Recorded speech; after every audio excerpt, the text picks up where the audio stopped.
I used to dread prep work, pre-production. I used to dread it because it felt like homework. But the more I did that and the better I was, the more problems I was solving.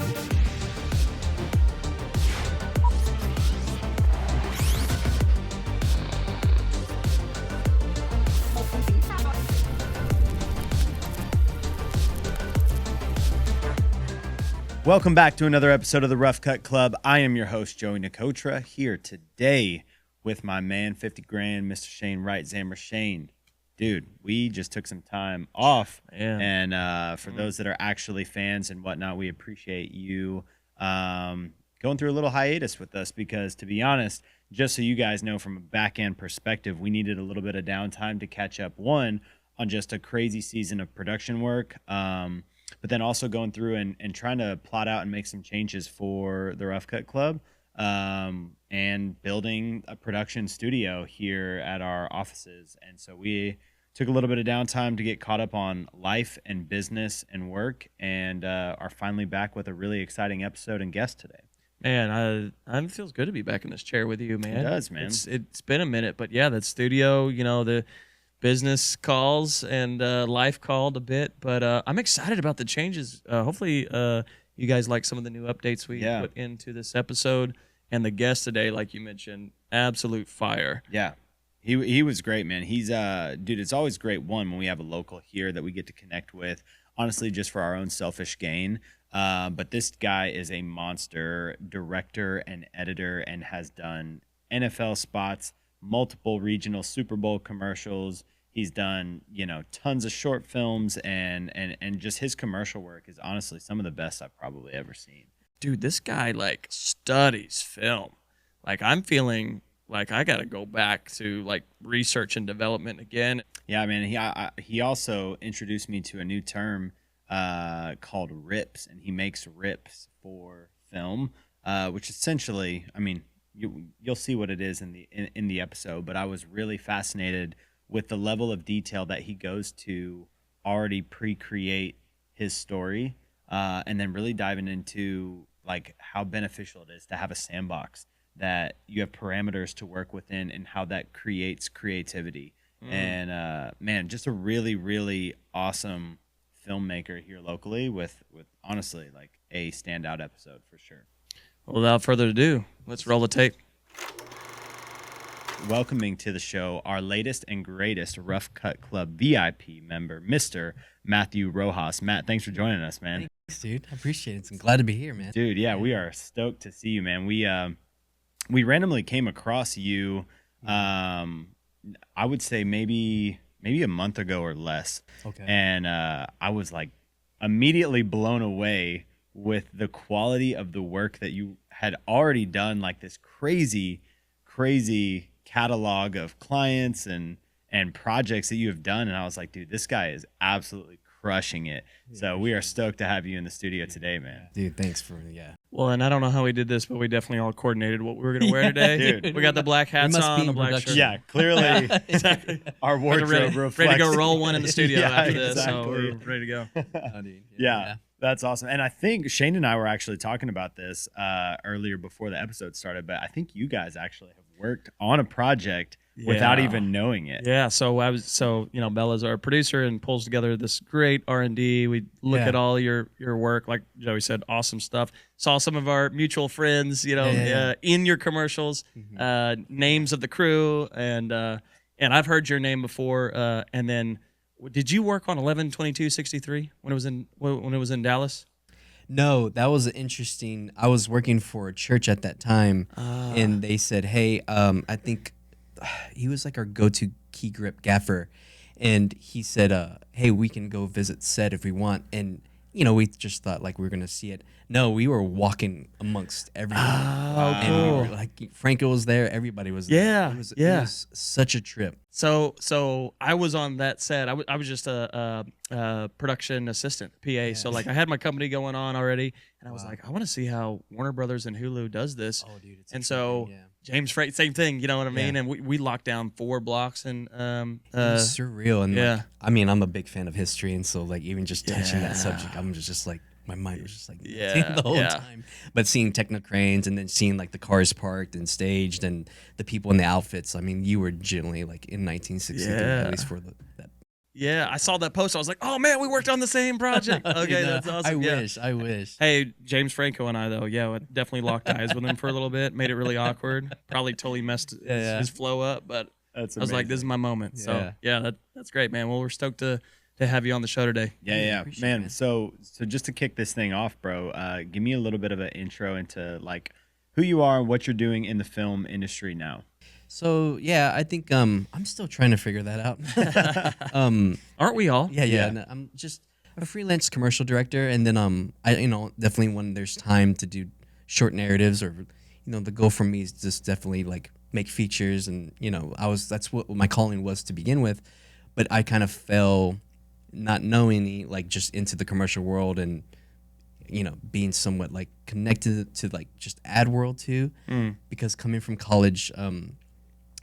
After college, after I graduated, I went straight into ads and not knowing that I would be revisiting that again. And so I like the consistency of the commercial work. But for me, yeah, it's just like freelance director and kind of doing kind of a little bit of all things. How did you get into, so you mentioned the ads. How did you get into ads right after college? Were you like, were you already creating ads or were you doing something different in the ad space? So I went to film school and I graduated. And for you to graduate this particular film school, you have to walk away with a job. Oh, nice. And so like it's pretty intense. I think we had about 100 people that enrolled and only 13 of us graduated. Wow. And so with that, I had a lot of buddies do this internship for like a small ad company that doesn't exist anymore, but they were like almost like the pioneers of blogging. So before influencers, they would go and get like, it was a little mixture of like ENG type of style where it's like if a new hotel opened, they would have like an anchor and like, hey, here's where we're at. And it would be just basically a quick recap. And so after that, after I graduated film school, I didn't know what I was going to do. I made a short film, and then that was to the fullest extent. I was, maybe what's next. Yeah. And since a lot of my buddies were at this ad agency, they're like, come on, like just, hey, we're getting paid. I was like, yeah, that's what I need. Yeah. And so getting paid's good. So I started out as it was like shoot and edit type of format, but I found myself editing more when I was working there. And then it's the ad world. It's agency life, so it's a lot of quantity over quality. So quick turnarounds. So even during that, I kind of learned how to like be a little bit more faster, more efficient coming out of film school. And yeah. So. What film school was this? What is it called? I went to it doesn't exist anymore, and it was like went through like this dirty lawsuit. But the Art Institute of Dallas. Oh, yeah. Dude, yeah. Because I've only ever heard good things about the Art Institute. Dude, it was awesome. Yeah. So I was terrible in high school. I had a terrible, I wish it wasn't the brightest. And it was the transformation from that to something I loved, which I didn't know I loved film. Attending there like was probably the best experience of my life. And then it opened my mind to like just like so many films. I grew up watching movies and like going and see Jurassic Park and stuff like that, but like that's like the only extent. I come from a sports background. My dad's a boxing coach. Grew up playing football. Like that's all I knew. And then outside of high school, I didn't know what else to do. So I felt a calling from God, really, just to like, hey, you're going to do this. And so it was just a lot of like, all right, let's do it. But going to Art Institute, yeah, it was at that time, it was an accredited school. People were coming from UNT, UT. It was at a certain point, and people were either like, I'm going to either go to Full Sail or the Art Institute, which was kind of fun. And what I liked about it more is that you can take your core classes, but at the same time get your feet wet and touch a camera rather than other colleges. It took a while for you to take an intro to video, or it took about year 3 or year 2. Yeah. They were really good at like mixing, like, no, you're doing not only like mathematics or, biology, you're going to also do video and learn editing and stuff like that. Yeah, I think, so I went to UNT for film, and I remember being I wanted to go to Full Sail at the time, but it was like I saw the price of tuition and I was catch you next time. And then I wish I had I don't even think I knew about the Art Institute of Dallas at that time, but I had always kind of had a little bit of regret after I found out what they were, because I feel like they actually did the film program right from an outside perspective. Yeah. I mean, it's just I'm sure if I were to look back on it now, I'm sure there was a lot of hiccups. But like at that time, I was so young, and even like the core of us were so young. Yeah. We didn't know any better. And if you get our hands on some cameras, like we were just down for it. Yeah. And so like we didn't even see as projects or assignments. We saw it as like we get to make shorts every week and learn from it and do like that. And that kind of, like I said, opened my mind to like just many directors, both in foreign and American filmmakers. Yeah. And I was just like, okay, I didn't know this was like a world. So I kind of just took a big nosedive into it, you know? One of the projects that really stood out when I was looking at what some of the work that you've done multiple Super Bowl ad spots. Yeah. That was more in like the regional space. Yeah. But like even still, like that's a massive accomplishment and huge. super cool. Like, and the projects themselves are sick. The frames look great. Yeah. Yeah, Beautiful dude. stuff. Yeah. So how did that come about? And talk to me a little bit about how that like fell into your lap. So I as I said, I'm a freelance commercial director, and I'm non-exclusive to like, you know. So that means like, you know, usually production companies will pitch me or like, hey, we have a bid here. Well, can we throw your name in the hat and stuff like that? And so there was a production company out of Amarillo named a producer friend of mine named Wissam Lemieux, and that was a unique story because it was just like a mom and pop shop, and you know they wanted to hire some more people, extend their building a little bit. You know, they saved all their money for this little like spot, and the way they kind of viewed it is like, man, if we can showcase this in like a Super Bowl, during the Super Bowl, like I think it would give us a lot of business and do the things we wanted to do. And that for me was already a selling point. You know, I wanted to do it, whether I was going to get paid or not, because it's like, man, like the service of what we can provide, especially for like a homegrown, you know, almost boutique, you know, type of business. And for them, they were like, just here's what we want and our messaging, the rest is yours.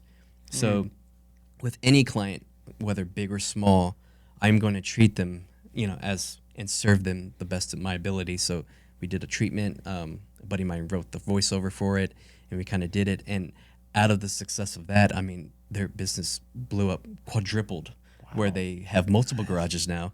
Based on that, they have multiple employees, and it's just super successful. But like I got to see that as an opportunity of like, okay, if Toyota's looking at me, if Ford's looking at me, like let's treat this as such. And so, you know, even that's like calling some big guns from either LA or from the Carolinas or the Northeast, like let's really do it. And we felt so welcome because they were just so open for it. Because usually you would assume like, you know, we kind of want to cut costs. They were like, no, like you name it, let's do it. And so that's what came the success from the end. Yeah, like watching it, it didn't play here, but it played up in the Panhandle, which was really cool. Yeah.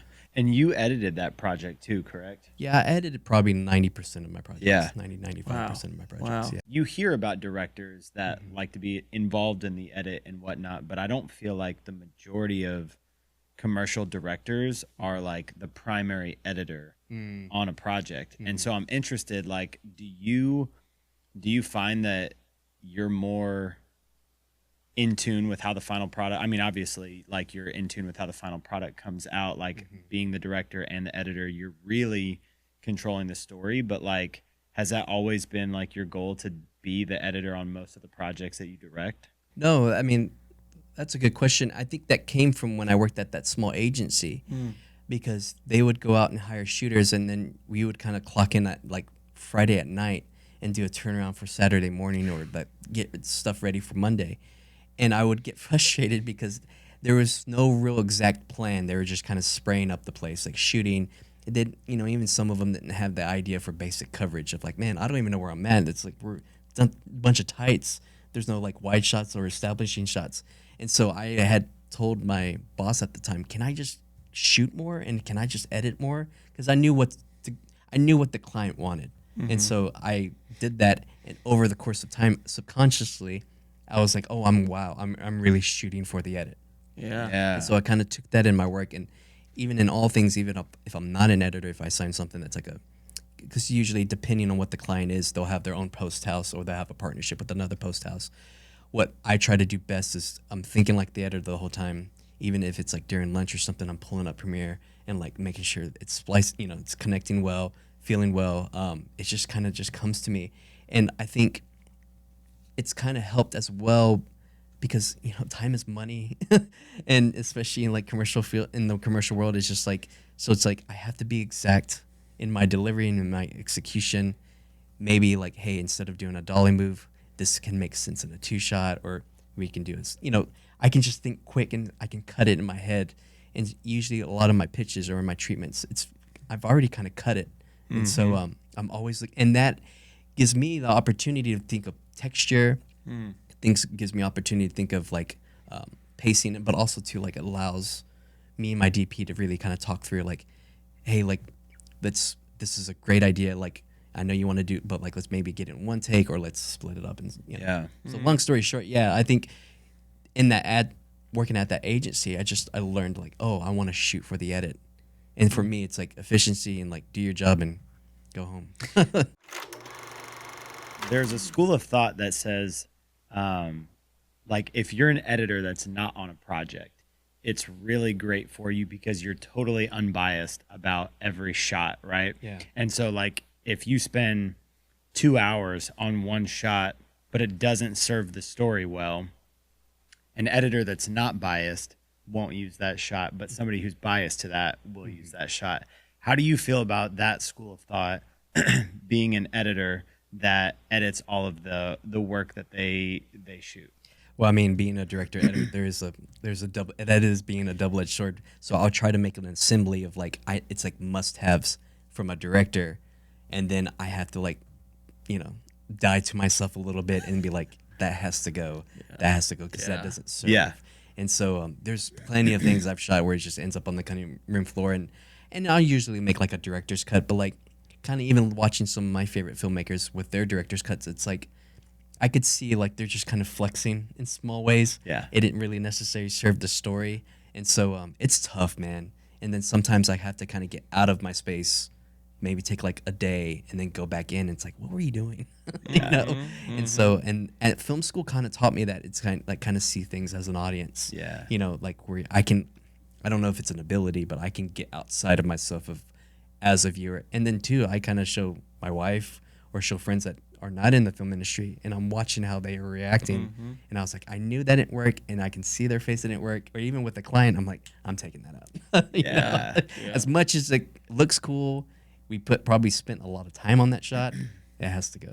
It's one of the most humbling things as an artist, period. Like when you put so much energy into something and you're like, that didn't work like it did in my head. Sometimes it just doesn't work. Yeah. And you're like, man, it is what it is, Yeah.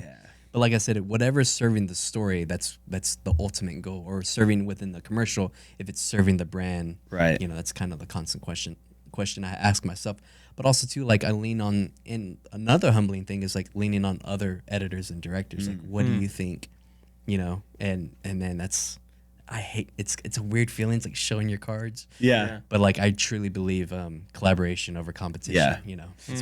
It's interesting that you bring that up because even as a DP, there's a level of like you want to be in a collaborative environment, and it's always great. But everyone also is looking to you for the technical like answers a lot of times. And there's times when I have to come and pull like my gaffer aside and be like, all right, bro. What the heck do we do right here? Yeah. You know what I mean? Oh, 100%. And it's like it's humbling because you're supposed to be the guy with the answers, but at the same time, working in that collaborative environment and being like, all right, let your ego die, ask for another, opinion here, always produces the best work. Oh, 100%. And like my whole thing is like I create a plan. It's pretty methodical, but that is that's our foundation. Everything else is now we should be able to have enough creative. So when I work with the DP, I have him go over my shot list and I have him regurgitate it back to me. But when we do hit a snag, we both know what we want, but it's like he's thinking about something, Right. and we kind of. And a lot of times you're both cutting the edit in your head just in two different ways. Yeah. And then you can find, well, one of you guys may have a better idea than the other person, and that's 100%. where the collaborative process really shines through. Oh, and it's awesome because you kind of, for me, the older I've gotten, I want to be wrong. Right. So. Yeah. Yeah. Do you? I'm curious. So when you're working with a DP, do y'all? Are you a storyboarder, director, DP, collaborator, or And do I you? wish I could draw, man. Yeah, I can't either. I can't either. So, Do you use AI?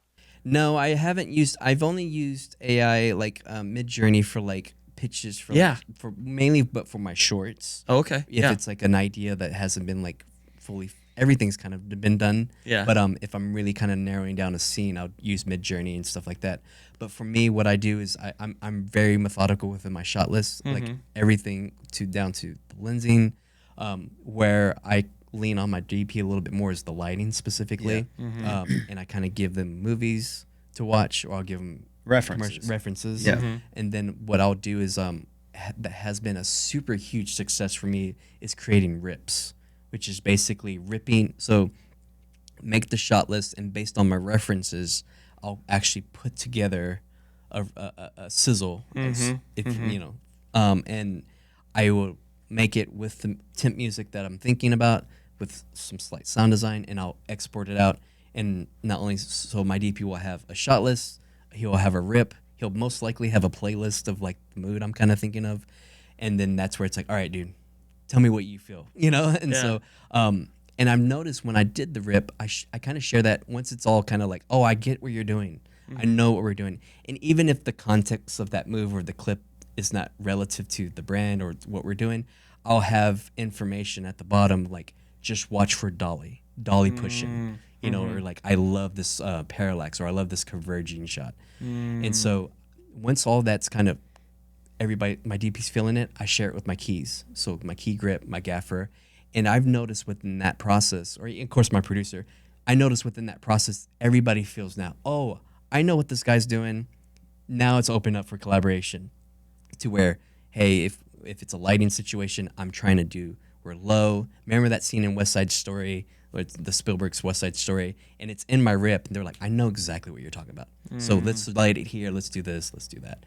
So That's cool. Do you use like Shot Deck when you're trying to do the rips? Or are you actually just going and pulling from YouTube, or? Dude, Shot Deck and Frameset.app have been awesome. Yeah. Before that, in my downtime, I just download stuff from Tumblr. Yeah. And so Yeah. just like I'll look up a movie, and even in between jobs or in between work, I'm always just watching movies. And as of late, I've been watching more commercials as well, like the commercials of like the 90s, like Joe Pica stuff, Ridley's early work, even Fincher's commercial work. Just like what these guys were doing. Granted, like that was a different time, but like I'm constantly, so when I'm watching it, I'll take screen grabs, or I'll do like a screen recording. I'm like, I'm gonna use this later. Yeah. So when an idea comes up, I'm like, I know where to use this. Yeah. What's your favorite type of? I mean, do you have a favorite? Like, if you know, let's speak to the ad side. Like, would you rather make somebody laugh, make somebody cry, you know, tell a story with twist? Like, what's kind of your? Do you have a favorite? Man, I would say if it's like something like, if I'm needing inspiration, it's a lot of Fincher's commercial work, but also what Spike Jonze was doing. I think he had an ad that did not run. It was a Gap ad. And it's like all these people just destroying this Gap store, and it was like they're like animals, and then I think the tagline was like, you know, it's yours or something like that. And I just like when it's like the idea is like a basic idea, and somebody just kind of flips it. Granted, I mean, we're in that age where every ad that comes out, it's like there's just. I was actually talking to a buddy of mine that it's almost like a music video. You almost have to ante up the ante. Yes. Each scene. Yeah. In 30 seconds. And these guys were doing it like, I even like a lot of Chris Cunningham's commercial work. He did something with I think it was a Dior ad. It's like this woman in like this beautiful flower bed garden. And she's just like, it's almost like she has like powers, magical powers, and she's moving, but it's like this gentle music, but it's like so poetic. And then there's just, you know, it's just the ad for a perfume. Yeah. And you're just so entranced by it.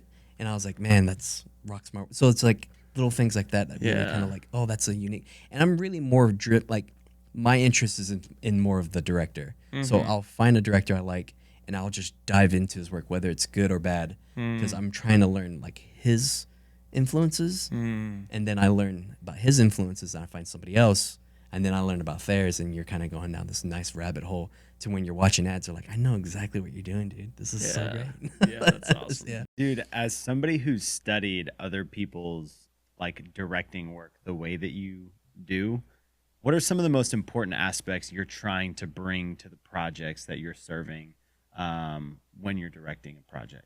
Yeah, I think coming out of film school, like you wear your influences on your sleeve. So it's like, I'm gonna do a David Lynch meets Jodorowsky or something. You just and you see it, and you're not really yourself. But what I liked about film school is that you're ironing those things out, and then slowly, when when you get older and you start doing more work with the commercials, like the consistency of that, or making shorts, you kind of look back and you see like a thread, and you're just trying to like mold and perfect that thread. And I think watching other directors, like I saw that within, especially if you want to talk about the Coens' early work, like them and Sam Raimi, like that style was very much within the veins of Sam Raimi with what they were doing. But you can see their growth and their maturity as they kind of went later into their filmography, like, to where we know them as the Coen brothers now. Like their style, when you say a Coen brothers style, we already know in our head. But like even seeing that trajectory, but seeing within your own portfolio, you're like, okay, I know what I'm doing. And it's sometimes burning your subconscious because you don't even know that you're doing it. And for me, like, I'm very context. So like I want to see the picture, I want to see the film, I want to see like the visuals. And so I don't know if it's like just this catalog I have in my head, but if worse comes to worse, if we're in a pickle, I know like I'll kind of refer to that and find myself doing that, you know. But what kind of catches my eye with those directors is like how they're telling the story with a move or with a cut, where it's like, even if it's like a series, like even Michael Bay's first commercial he did for Got Milk, if you watch that, you kind of see it. There's no Bayham in it, but like how he's telling the story in that commercial, you're just like, oh man, this is so like it's just a nice, I don't know, something about it just like catches my eye, and even how he shoots it. It's just Man, I love that. Man, you kind of dove into it a little bit, and I've never actually even heard of rips before, but I feel like that's super interesting. Can you dive into what your creative process like looks like, fully fleshed out? Like when you get a project that comes on your plate, what does the full creative process look like for you to get that project from, kicked off? And are you talking about from a commercial or just with for a commercial? For a commercial, obviously like read the creative brief and kind of what they're wanting, and the more I can pull out of there, the better. And one of the best pieces of advice I've heard from Guillermo del Toro was like, I need a sandbox. And I didn't know what that meant, because I think he came from a high budget Hollywood movie to like what he's doing now. I think, I'm not going to say, but it's just a lot smaller amount. Yeah. And he says, I find myself more creative in that moment. And Rian Johnson's the same thing, who directed The Last Jedi. He's like, I need a sandbox. And for me, that's what that creative brief offers me, to give me some form of direction. And it's sometimes a pain, but it's like really pulling out of them, like, show me a couple ads that you like, or even like just show me pictures or photographers, so I can kind of get in their head, and then something would just grab on, and I attach myself to that. And then that's when I kind of really, within that, start the treatment process. And then really kind of sitting down of like looking at my catalog of my saves, my references, before I kind of go search for something. Yeah. And then sometimes I find myself doing more research about them, about the company, about the client. And if it's in more of a narrative space, like really diving into like a theme, what's that theme? If it's tied to mythology, is it tied to biblical times, something like that. And then out of that kind of just starts pouring in. Yeah. Man, the sandbox concept that you brought up is interesting, because I was talking with a couple of other creative buddies of mine, and if somebody said to go make a commercial about the Nike shoes that you're wearing right now, you're like, okay, well, like there's no parameters there. Yeah. But if somebody says like, basically gives you parameters and draws out the sandbox more or less, now you have all this room to be creative within that space. Yeah. But if there's no box, and it's like there's no parameters, sometimes it can be harder to be creative without any boundaries. Oh, 100%. And I've found that my most creative moments are when I have parameters and budgets that I have to work within, and limited equipment to work around, and just difficult situations is when you're gonna create the most creativity. Yeah, And 1000%. you know, so that's super interesting to me. That sounds good. I'm going to start cutting back your budget when we for the yeah. camera department. This is perfect. This is No. everybody. Let's write this down. He said he wants less budget, more Yeah, parameters. We're gonna edit that part out of the podcast. But there was a story like we did an ad a couple years ago, and we couldn't afford a process trailer, and it was like the interaction had to be between two talent talking in the car, and they're supposed to be driving this muscle car. We just could not afford that. We had to hit our limit, so I had to sit down and figure out, okay, how can we shoot this because this line of dialogue has to be around a car. And so in that ad, it was more of like passing of the torch from one, because it was for a bank, but it was going from one spokesman, and they were passing the baton to they're introducing this new spokesman. And so real quick, you know, I kind of sat with my DP. I was like, what can we do? How can we do it? And I was like, how about she's on the car, he throws her the keys, and he's approaching the car of like, hey, you do the driving. And then we did have access to a motor crane. So I was like, how about we intercut a lot of these running footage with that interaction, so we get the notion like, oh, she's got the keys, she's moving forward. But that was a thing where it's like I had to kind of figure out, that was the perfect sandbox for me. Yeah. And we, you know, it was fun, like how to block that, and because that could have been, you know, Yeah. Yeah. So a challenge creates that creativity. You know, it helps that creativity bloom, because you go, okay, well, this is the challenge, or the sandbox, that there's only so much sand in this box. How am I going to make the castle? Right. And you know, it doesn't have to be budget related, but but more like you said, story and like, because I find, I mean, if you're given unlimited power, it's just like that's really weird, Right. And you're just like a dreamer, and so it's like, you know, and granted, I haven't been given that actual blank check, but even if I were to be given that blank check, it would be more or less, I would still want to sit down with that person writing me a check of like, what is it you want to say? Right. You know, how's you, and I can help you. You know. Yeah. So. Man, you've done a little bit of work for the NFL too, and done some ad spots and projects for them too. You had mentioned earlier on that like you really come from a sports background.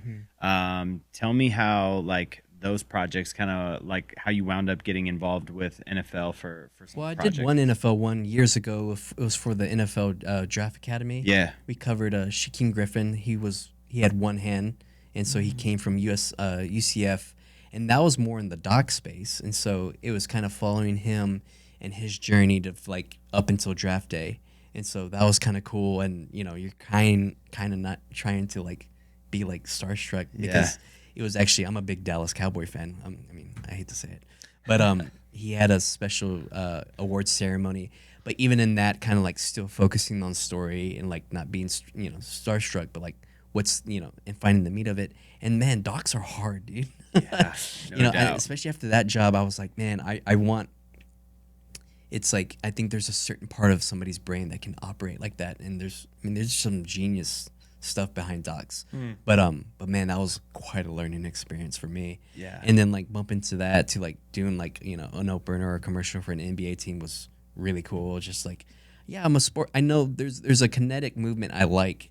And I mentioned a couple of directors, but like Tony Scott, a lot of his stuff, there's just a lot of momentum, and I find myself like, I don't know if that's relative towards sports, but like there's always just this momentum that I want to capture, whether it's a workout or whether it's like a play, a football play, or whether it's like I just like momentum. I don't know what it is. Yeah. I've noticed that in some of the things I've seen, like the Altar, the short film. Yeah, I've yeah, seen. yeah. Lots of movement, rhythm to that, and then there's a boxing spot that you just did, right? Yeah. So that's for my dad's boxing gym. Oh, cool. Yeah, man. Yeah. I mean, there's tons of boxing spots out there, Yeah. and so it's always. But I don't feel like the good ones. I know, like, oh, you have had some experiences as a boxer, Yeah. and even within that, like, for me being the son of a coach, I know the psyche that and like the thinking that goes into it, more of the process that goes into it, rather than like, you know, kind of seeing on the fight. What doesn't interest me is like not fight night, even not necessarily the training. It's more like what's kind of going through your head, Right. you know. And so my dad talking to fighters of like, I know when this guy's gonna win, or I know when this girl's gonna win, just but how they're acting.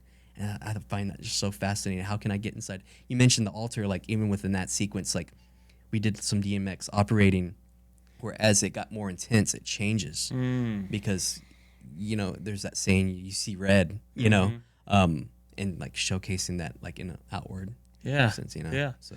Well, I love with the background in sports, you have kind of that insider knowledge or feeling or understanding, right? Yeah. And that. So, what would you say is like your Mount Everest project that was the hardest for you to really? Was it that documentary, or was it something? Was it a certain project that you were like, what's kind of been one of the biggest challenges, I guess, that you've had to do in the film space, and why was it challenging? Is it particularly in sports? Is that what you're asking? No, anything. Could it be a short film that you've done, or what's kind of been the most challenging project to date for you? I don't know if it was. I mean, they're all challenging. They're really hard. Sure. But I think when I did that a spot for the OKC Thunder, that was a little difficult because it's such a small market, and they wanted to showcase their small market. Granted, they didn't have LeBron. They did. They have SGA, but like in an ever-changing league, if you make something with a player and they get traded midway, and it's completely obsolete. So their whole thing was, we want to showcase our small market because every time there's a game here, it does feel like a high school Friday night. Like there's so much pride into it, everything. And so kind of capturing the essence of that, but not showcasing a basketball game was really tough. And I was like, and they had an anthem that they did, and they're like, you can do this. You can kind of do our anthem that we do pregame. And then kind of hearing that of like, and then growing up in Texas, like going to a high school football game and even playing, like it's just, you feel it. And there's an adrenaline, there's a sense of community. So capturing that. And then, but what the challenge was, that it was not only like highlighting the people in a kinetic way, but also too, like we had to fight through like just different hierarchies of like, they didn't own the Coliseum. So we had to like, they were just like, you have to shoot upstairs for an hour, and then you can go downstairs here. It was just like a lot of maneuvering and kind of maintaining that thread or that theme was pretty difficult, but we did it. And so I was like, what do we have access to? They gave us the mascot, the cheerleaders, and so I really kind of just shot that as if I was shooting a basketball game, but not showing basketball. Yeah, that's crazy. Yeah. Shooting a basketball game and not showing basketball, or the players. That was just and I said that to my DP too on the boxing stuff. I was like, how do you show boxing without showing boxing? Let's do that. So that kind of interests me, and so it's like, that's that creative challenge. The OKC video, for those listening, is really, really impressive, and I highly recommend checking it out, because that was one of the videos where I was like, all right, we gotta have this guy on the show. Like that OKC video is fire. Yeah, for sure. I appreciate it. Yeah, man. Dude, so for those listening on the other end of this, obviously, like being a director is one of the most I would say one of the most sought after like spots within the industry. Like you're the lead storyteller, and there's a lot of people out there that aspire to be a director. What do you feel like are some of the biggest things that you have done to help you have success within the industry as a director so far? I think coming out of art school, they tell you use your voice, and it's your voice or nothing, and that's completely false. I feel like you have to be a servant, and you have to learn how to communicate. I'm an introvert, so like there's times going before set where I was more stressed of knowing I had to talk to people rather than the actual job. But like it's just dying to self constantly, and like learning how to communicate, because essentially people are just looking to you. And even you talked about the DP, like a gaffer's looking to you, your AC's looking to you, like what lens do you need? And you just, if you're like, I don't know, what do you think? It's just like, let's try a 50. And just even in your back of your head, you're like, man, I don't even think it's going to work. Yeah. We need to get a little bit wider than that. So you kind of have to do that. And like, you are the team leader. I feel like you're like the first on the field and last on the field, in my opinion, as far as from the vision to execution. And I think Fincher said it best. Like because they asked him like, why are you so particular? And he's like, because if it's successful, I get, I maybe get credit, but if it's not good, it's all on me. So if I'm going to work from that, I need to make every decision as if it's like, even if it doesn't make sense, but that's where it's like, pull your partners aside, work with them. If nothing's working, like, like just believe in the collaboration process, but like communication and communicate your vision. And that might sound hard for a new director, because they're like, no, I kind of want to feel it out. Granted, people work differently, but for me, it's like, no, I have to showcase everything. And I used to dread prep work, pre-production. I used to dread it because it felt like homework. But the more I did that and the better I was, the more problems I was solving. So when we came to the day of, I had usually mostly all the answers if something didn't work. And so that means showcasing your cards and even like showing your producer, like, and he's like, man, I don't know if that's going to work. Okay, cool. Like, what would you think could help collaborating in that process? And so like, yeah, learn how to communicate, trust your vision and trust your instincts as far as within a film technique or, if, you know, your filmmaking. Because, man, people are looking at you. Even how if a client's like, hey, she's wearing the wrong shirt, like we have to shoot that again. Everybody's looking at you and you have to just be an example. And, you know, granted, there's been times I, you know, wanted, but it's just like, all right, let's do it. You know, like, let's be calm, you know. But yeah, be a good communicator and trust your vision. It's really, and it's as cliche as it sounds, but I just noticed even on set, people are just looking at you. Yeah. That's good, man. I heard a quote the other day, and I'm just curious, like, what your thoughts are on this as a director. But the quote goes something like, "There's two roles that somebody can do with absolutely no idea what they're doing. One's a PA and one's a director." Wow. And like you can have no experience doing those, but you can wind up showing up and doing the job, and you know, for better or for worse, right? Oh yeah. And I mean, you asked me that question, what it is I do, and like, to be honest, it's like I'm still struggling to answer that, you know. But yeah, but you can't, like, that's where you have to, like, even if it's not a false confidence, it's just you have to have confidence in you know, because if you gotten to that point where you're on set, you're with the client, or where you're making a movie or not, you've gotten to that point for a reason. I think there's like a rap lyric of like, I think he says I faked it, or fake it till you make it, but like I made it and then I had to fake it. Yep. You know. Yep. I've heard it before. I was like, man, that's me. I did the opposite. I made it, then I faked it, or whatever. Yeah. And you know, there's some times of just like, like sometimes I'm like, I mean, usually, I mean, it's just the human condition, right? It's just like, am I doing this? Right. Am I doing this correctly? Imposter syndrome, yeah. Yeah, and then like even within my prep work, I like, you know, like I want to ask other directors how they do it and how they do. And it's man, some have been awesome. Like I do it this way, and then I share my process. They're like, whoa, I didn't know you do it that way. But then you see the work, it's just all awesome, you know. Yeah. Well, your work definitely stands out, and you definitely know what you're doing, bro. Looking ahead, man, what's next for you this year? I know you're, you know, off camera. We've mentioned you're about to have another baby. Yeah, dude. And so congrats, like, congrats on that for sure. What else is ahead for you this next year, man? Yeah, I have a project where we're working with the XR stage. It's like one of the biggest in America, and just learning that technology. And for me, like, if it's a project, whether it's small or big, I just see it as a learning opportunity, and just learning the technology, even just in this pre-production, multiple meetings with just like the engineers and the animators. It's awesome. It's like in learning that, but also too, like, all right, just shoot it. They're just building a set for you, you know. So I'm working on that. I'm doing a big commercial for a local high school for their football team, and so. This happened to be the football team that I went to high school at. Dude. This dude's doing a commercial for my high school, and I was like, bro, what? Shout out Trinity High School, baby. But doing that, and that was a unique opportunity in of itself, because they approached me and like, hey, you know, just kind of just like simple dialogue, can you do something for us? And I was like, man, I don't have the money for that, because usually I do passion projects, and if it's a right project, I'll put my own money into it for sure. And then got to partner with a solid production company, and they said, we'll fund it and let's do it. And so we're just showcasing its community, its high school, and its culture, because it's coming from Texas high school football. Rich in culture. Oh yeah, dude. So capturing like the haka dance. Yes. You know, it's a big Samoan community. So it's the largest population of Tongan and Samoan people outside of Tonga.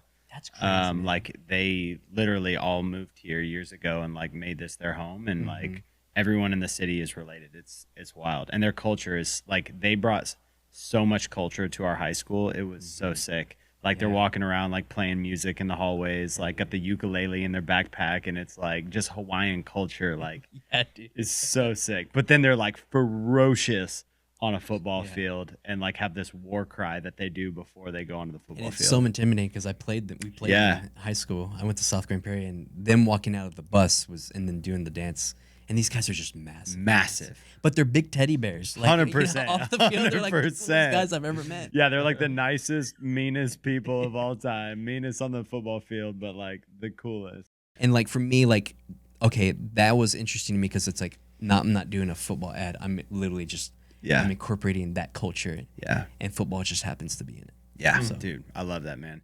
Fun fact: Trinity is at least when I went there, they were the 6th most diverse school in the nation. That's crazy. Which is nuts. And there was like 40 plus languages spoken within the student body population. I believe crazy. So yeah, Trinity's got a lot of rich culture. I'm excited to see that video, man. Yeah, dude. No, as an alumni. We're gonna move on to do something that we've never done before on the show. Shane and I have come up with a new segment we're calling Pop a Question, where we are giving our audience or our guests 60 seconds to answer as many questions as they can. Okay. From this handy dandy popcorn. What do you even call this thing? We need to put popcorn in there too, and make it like trickier to pull it out, where you can like eat in between. This is true, but we're looking still for refining the process. Short and quick answers. This is a speed round. Okay. So 60 seconds. I'm gonna let him hold it, and should get the doom bucket. yes, and you get the doom bucket. That's right. So go ahead. Why don't I run the timer on there? So the questions are on here. Questions are in Questions there. on there. Yep. All right, so we're going to start the timer for 60 seconds, and you're on. Favorite cult classic movie? I would say Eraserhead. Ooh, good answer. Biggest pet peeve on set? My dad would just say, do your job. That's good. That's Anything good. in all things positions, just do your job. I love it. Which actor would you love to work with? Living or dead? Either way. Peter Falk. There you go. I just love Columbo. I love it. Let's see. Best advice you've ever received about filmmaking? Your work is not your identity. Ooh, that's good. I like that. I like that. Little spiritual. Final Cut Premiere or Final Cut Pro, Adobe Premiere. I learned Avid first, but I'm a Premiere guy. Okay. Yeah. Let's see. Favorite genre to work in? Thriller. I like that. I would say probably the same. Yeah. Your favorite superhero movie? Batman Forever. Oh, that's a good one. That is a good one. That was a great round. Okay, we got to dive back into this Avid thing because I am an avid hater. But do you actually like editing in Avid? Man, that's what I was taught. And so one of the classes we took was that you're not allowed to touch your mouse. Like that was the thing. You had to learn all the keyboard shortcuts. Wow. And then was that at the Art Institute? That was at the Art Institute. Yeah. So you did multiple. We did multiple classes on Avid specifically, and then they taught Final Cut. Yeah. But the efficiency of Avid, I really enjoyed. Is that where you edit in now? No, I'm in Premiere now. Okay. I got lazy. Yeah, dude. You want the mouse? yeah. Dude, I took one Avid class, and I was like, I have so much control over everything I never wanted to have control over. Yeah. That was like how I quantify it. And I remember when we would edit projects, and the success I felt was like, man, I did it. Yeah. You know, even with whether it was bad, you know, because I was like, man, that was really hard. Yeah. You know, because he would watch you and he would be like, you know, I know you want to, but like create your keyboard shortcuts and stuff like that. Wow. And so I create mine for Premiere and stuff too. But yeah, over time it's just like, man, I'm old. Yeah. Do whatever I want to do. Everything is so much simpler in any other program. People are doing it on the iPhone, so. Dude, yeah. Well, that's wild, man. Well, bro, I enjoyed that. Batman Forever. Love that movie. Classic. I love it. Classic. I don't know what it is. It's just, golly, I can watch that movie. Just the OGs, man. I love that. I love that. So. Well, dude, that was sick. I'm really happy with how that turned out, man. Hey, he's setting the bar high too. I think you got through like 7 or we'll run the tape back, but I think you got through 7 or 8 questions. That's pretty good. That might be like the competition thing now. You know, good. How many questions you can get through? Yeah. And your art isn't your identity, bro. Yeah, dude. So good. Well, bro, before we get you out of here, man, we got 3 questions we'd like to ask each guest. Okay. First one's a little bit. First one's deep, but okay. If you could go back in time, what's one thing you would do differently in your career? I think I would just want to do more. I think I was always scared of like, even within doing passion projects, there's things I didn't do because I was just scared to do it. Of how what the final. like Rick Rubin says it, like, what's success? And he hate when somebody makes an album, they ask him, oh, what's the success of it? And he's like, you've completely missed the point, because it's about you learning and doing the process. Success is based on an outcome.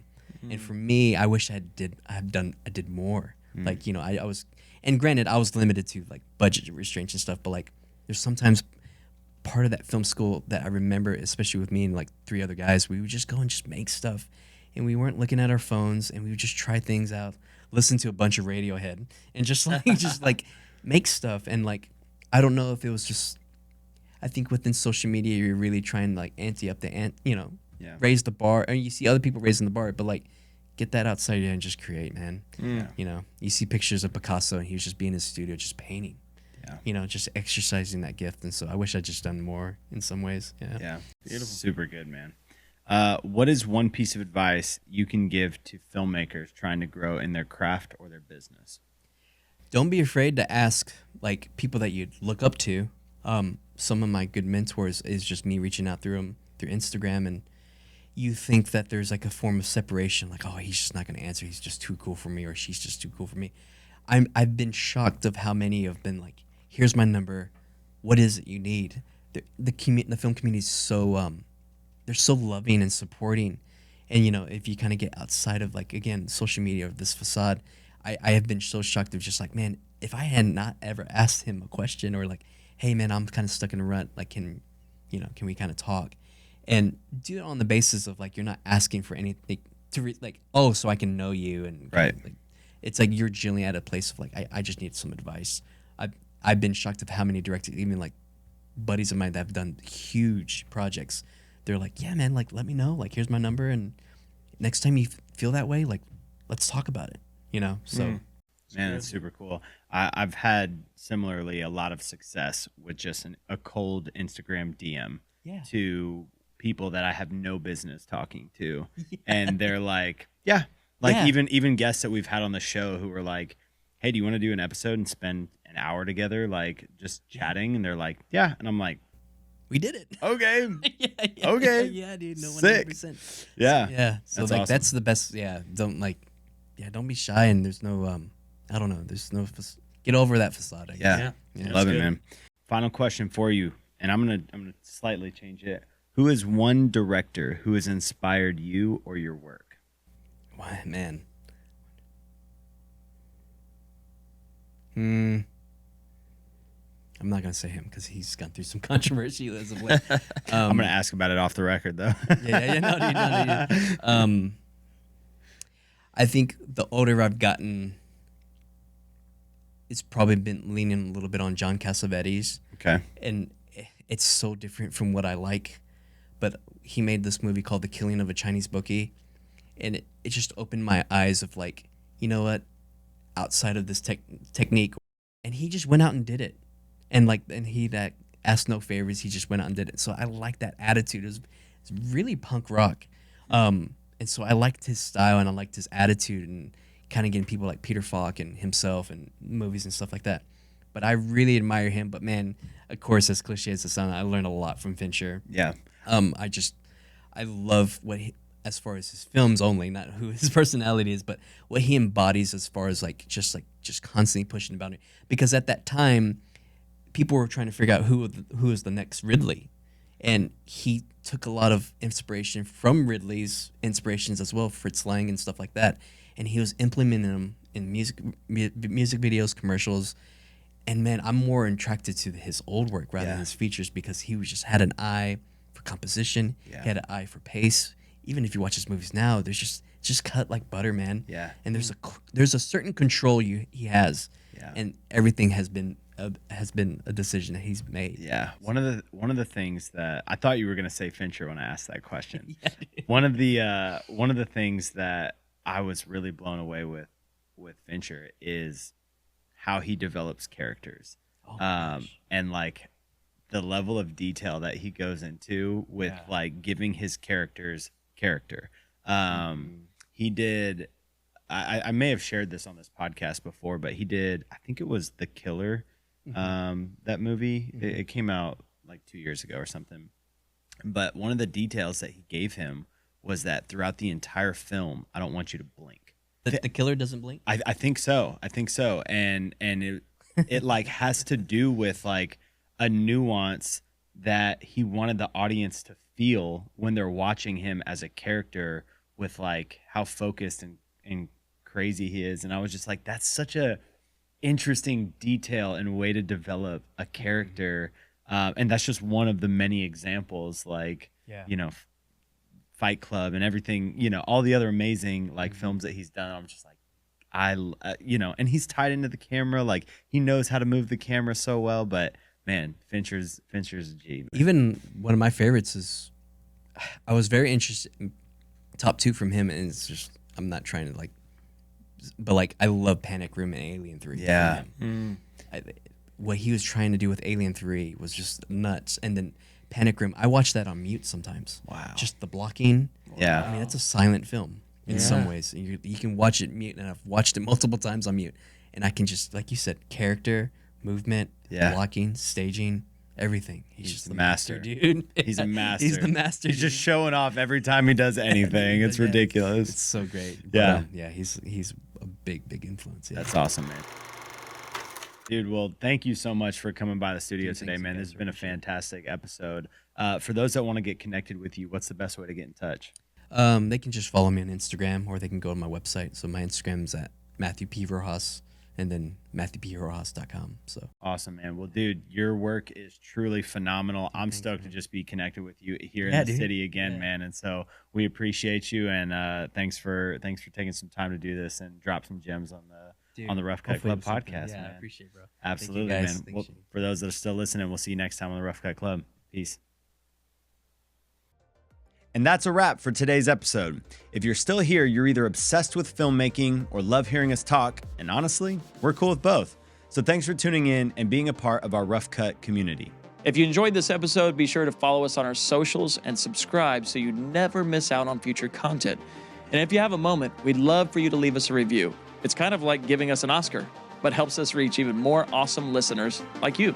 And remember to join our Patreon for an exclusive backstage pass to our community, discounts on club merch, and even more ways to get involved with the show. Lastly, if you have thoughts, questions, or ideas for future episodes, we'd love to hear from you. Until next time, stay curious and keep creating.